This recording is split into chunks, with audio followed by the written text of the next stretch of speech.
Nous sommes le samedi 6 septembre 2025 et aujourd'hui, nous allons parler du fait qu'Emmanuel Macron a pris la décision d'envoyer des troupes au sol en Ukraine. Salut les infocrates, aujourd'hui on va donc parler du fait que Emmanuel Macron a donc décidé il y a 2 jours, avec un sommet sur l'Ukraine, d'envoyer des troupes françaises sur le sol ukrainien. Il y a 2 jours, il y a donc eu lieu ce sommet à l'Élysée en présence de Volodymyr Zelensky, le président ukrainien, et de tous les dirigeants européens qui sont venus se réunir pour décider de ce qu'ils allaient faire sur les garanties de sécurité du territoire ukrainien contre la Russie. En effet, on s'inscrit là dans un cadre d'une longue période de négociations sur un éventuel cessez-le-feu ou un traité de paix entre la Russie et l'Ukraine. Et dans le cadre de ces négociations dans lesquelles Trump a participé, on essaie de savoir, une fois qu'on a décidé d'un cessez-le-feu, comment on sécurise le territoire ukrainien contre éventuellement des attaques russes qui ne respecteraient pas le traité de paix ou le cessez-le-feu. Ceci étant dit, il faut quand même aller plus en profondeur sur ce sujet-là parce que, à mon sens, il ne s'agit pas que de sécuriser le territoire dans un éventuel cadre de traité de paix ou de cessez-le-feu. En effet, nous avons appris, il y a aussi 2 jours pendant le sommet, que Emmanuel Macron prévoyait d'ouvrir les hôpitaux et de les laisser ouverts et à l'affût de l'arrivée d'éventuels soldats français qui seraient blessés. Et Emmanuel Macron a fait ce plan pour le faire démarrer à partir du printemps 2026. De plus, Emmanuel Macron et d'autres dirigeants européens se sont servis de l'argent qui a été bloqué sur les comptes russes en sanctions européennes pour financer une partie de la guerre. Et donc, ça veut dire que quand la guerre sera terminée et qu'il faudra négocier la paix, il sera question de cet argent qui doit être rendu aux propriétaires des comptes, qui sont russes.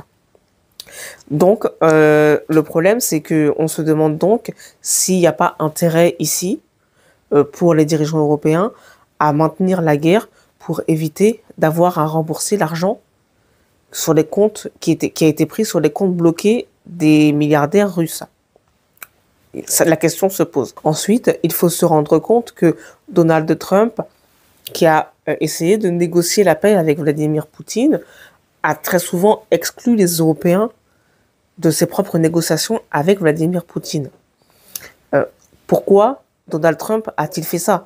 Donald Trump a pour objectif d'obtenir la paix en Ukraine dans le but d'aller récupérer les ressources de la terre de l'Ukraine, notamment le lithium, le graphite, le blé pour l'agriculture, etc., etc.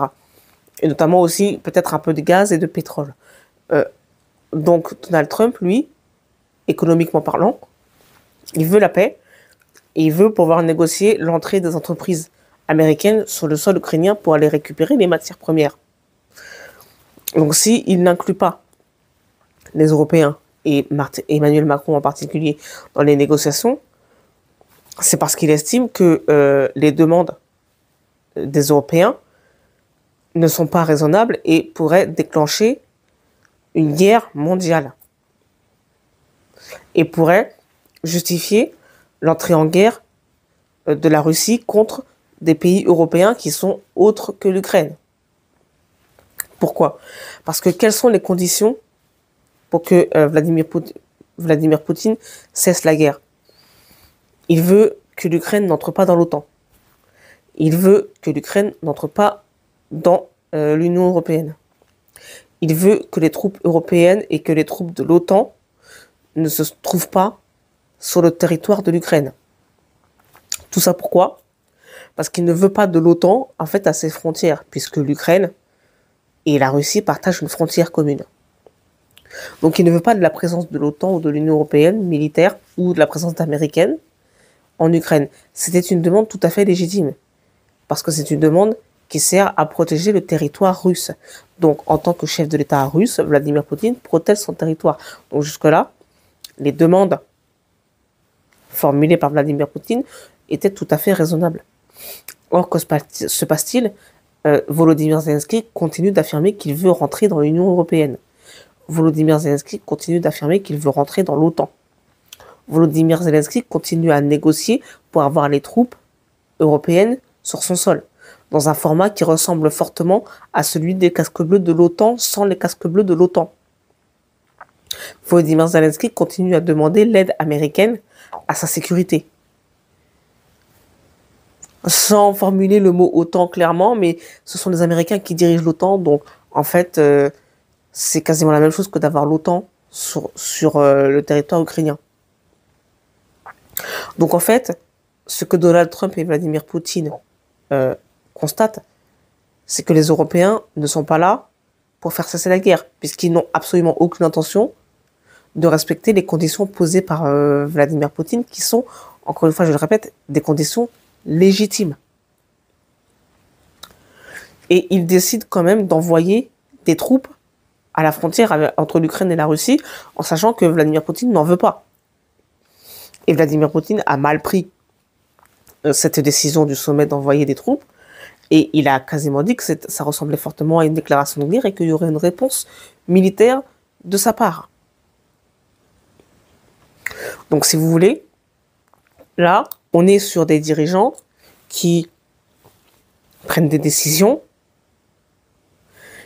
qui poussent vers la guerre. D'autant plus que, pourquoi Emmanuel Macron prévoirait-il que les hôpitaux accueillent des soldats blessés en masse s'il ne s'agit que de sécuriser le territoire pacifiquement pour dissuader les troupes russes? Je pense qu'il y a une prévision de la part d'Emmanuel Macron d'avoir un conflit direct. Sinon, il n'y aurait pas toutes ces prises en charge. Ceci dit, on dit beaucoup qu'il n'y aura pas de l'OTAN clairement sur le territoire ukrainien, parce qu'on sait que c'est ce que Vladimir Poutine ne veut pas. Mais s'il s'agit d'envoyer les troupes européennes, américaines, avec l'argent américain, avec le matériel américain, etc., ça ressemble fortement à l'OTAN. Ceci dit, Donald Trump a quand même dit, comme il est lui sur un plan isolationniste, il a dit qu'il n'enverrait pas de troupes et qu'il y aurait plutôt un soutien financier et matériel, mais pas de troupes au sol. Et les Européens, eux, attendent une plus grosse aide. Ils attendent de pouvoir faire prendre les décisions qu'ils veulent avec le parapluie américain. Donc ça aussi, c'est quand même... il faut que les Européens commencent à vouloir avoir leur propre souveraineté et arrêter de prendre des décisions en espérant que les Américains les couvrent derrière militairement et financièrement. Ça aussi, c'est une problématique. Ça fait des années que cette problématique existe et que les Américains veulent se détourner des Européens à cause de ça. Et ça fait des années que les Européens n'ont toujours pas pris la décision d'augmenter leur propre budget des armées, en sachant que les Américains se détournaient vers le Pacifique pour pouvoir se débrouiller tout seuls s'ils prenaient des décisions. En fait, il s'agit d'arrêter de prendre des décisions militaires violentes en attendant que derrière les Américains payent les conneries. Aussi, il faut aussi réfléchir à ça. Et enfin, une dernière chose, moi je trouve que cette guerre met en lumière quelque chose de fondamental, c'est le fait que l'Union européenne ne marche pas. L'Union européenne ne fonctionne plus, en fait elle n'a jamais fonctionné.